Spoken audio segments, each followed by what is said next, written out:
নমস্কার দর্শক বন্ধু, এখন বলবো ধনু রাশি অর্থাৎ 17 ডিসেম্বর থেকে 23 ডিসেম্বর 2023 পর্যন্ত ধনু রাশির জাতক জাতিকার জীবনে কি কি ঘটতে পারে সে সঙ্গে প্রতিকার। প্রথম সন্তান এবং নিজের স্বাস্থ্যের প্রতি যত্নবান হন। কোন রকম অসুবিধা দেখা দিলেই সঙ্গে সঙ্গে ডাক্তারের পরামর্শ নিতে ভুলবেন না। কিন্তু আপনি হবেন জনপ্রিয়, গুণী, মানী এবং আপনার নিজের প্রচেষ্টায় নানাভাবে উন্নতি করতে পারবেন। তবে ভ্রাতা বা ভগ্নীর সান্নিধ্যে তাদের সুপরামর্শে নানা উন্নতির সম্ভাবনা প্রবল। বিদ্যার্থীর বিদ্যায় নানা উন্নতি সহ নানা প্রতিভার বহিঃপ্রকাশের সম্ভাবনা।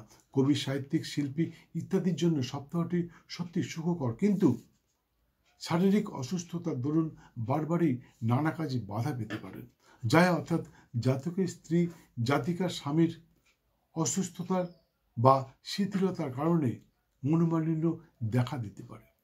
তিনি চিন্তা করবেন না, কিছুদিনের মধ্যে সব ঠিক হয়ে যাবে, আবার আগের অবস্থায় ফিরে আসতে পারবেন। বিশেষ প্রয়োজনে কোনো ডাক্তারের সাহায্য নিতে পারেন। এই সপ্তাহে ধনুরাশির জাতক জাতিকা নানাভাবে ভাগ্যোদয়ের সম্ভাবনা প্রবল।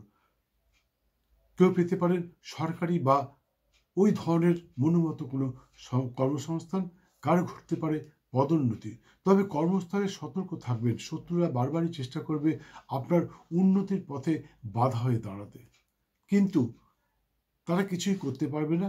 কিছুদিনের মধ্যেই শত্রুরা পরাজয় স্বীকার করে আপনার রাস্তা থেকে সরে দাঁড়াবে এবং আপনি এগিয়ে যাবেন আপনার পথে। সে সঙ্গে নানাভাবে আর্থিক উন্নতি তথা প্রতিভার বহিঃপ্রকাশ এবং জনপ্রিয়তা বৃদ্ধি পাবে আপনার। ধনুরাশির জাতকগণ আগামী 19, 20 এবং 21 ডিসেম্বর সতর্ক থাকবেন। কোনো রকম সমালোচনায় নিজেকে জড়াবেন না, কারোর সাথে কোনো রকম ইয়ার্কি ঠাট্টা করবেন না। এই 3 দিন কিন্তু আপনার সম্মানহানির সম্ভাবনা আছে। মনে রাখবেন, ভাগ্য প্লাস চেষ্টা ইজ ইকুয়াল টু ফল। আপনার ভাগ্যে আছে, কিন্তু আপনি চেষ্টা করলেন না, তাহলে কিন্তু পূর্ণ ফল পাবেন না। আমি যে ভালো কথাগুলো বললাম বন্ধু, আমি কিন্তু মন গড়া কথা একটাও বলি না। রাশিচক্রের পুঙ্খানুপুঙ্খ বিচার করে তারপরেই রাশিফলটা বলি। তাই আমি যেগুলো বলি সেগুলো পাবার চেষ্টা করুন, আর খারাপ দিনগুলো, খারাপ সময়গুলো অ্যাভয়েড করবার চেষ্টা করুন। বন্ধু, 2-1 দিনের মধ্যেই 2024-এর রাশিফলটা বলবো। আমি কিন্তু মাস ধরে কোন মাসে কি ঘটতে পারে 12টি রাশি গৃহের মাস ধরে 9টা নক্ষত্রের অবস্থান, নক্ষত্রগত অবস্থান ধরে তারপরে বিচার করে ঠিক বলেছি, মানে লিখেছি, শুটিং করে সেটা ছেড়ে দেবো। এখনো শুটিং কমপ্লিট হয়নি।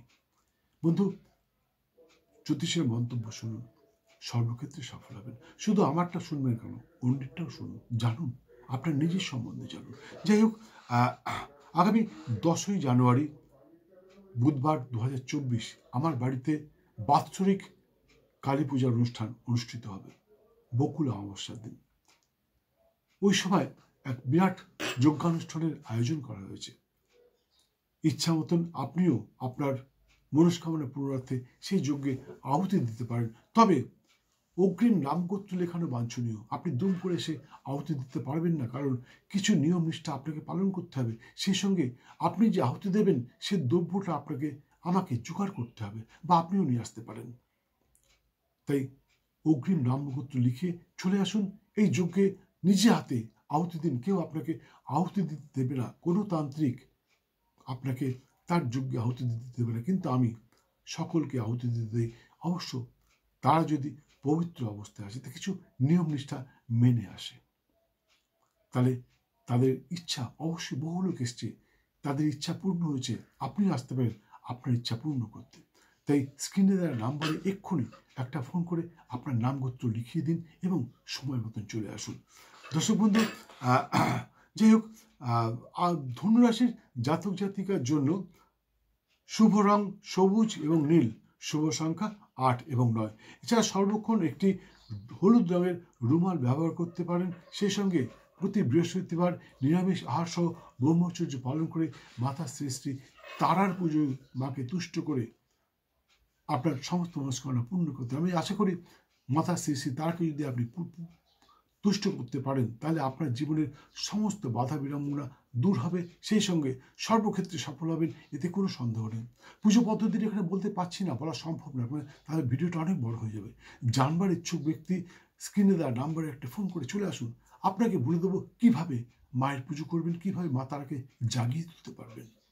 আমি বলছি আপনি নিশ্চয়ই মা তারাকে জাগিয়ে তুলতে পারবেন এবং সর্বক্ষেত্রে সফল হবেন, এতে কোনো সন্দেহ নেই। যাই হোক, ভিডিও সম্পূর্ণ দেখার জন্য অসংখ্য ধন্যবাদ।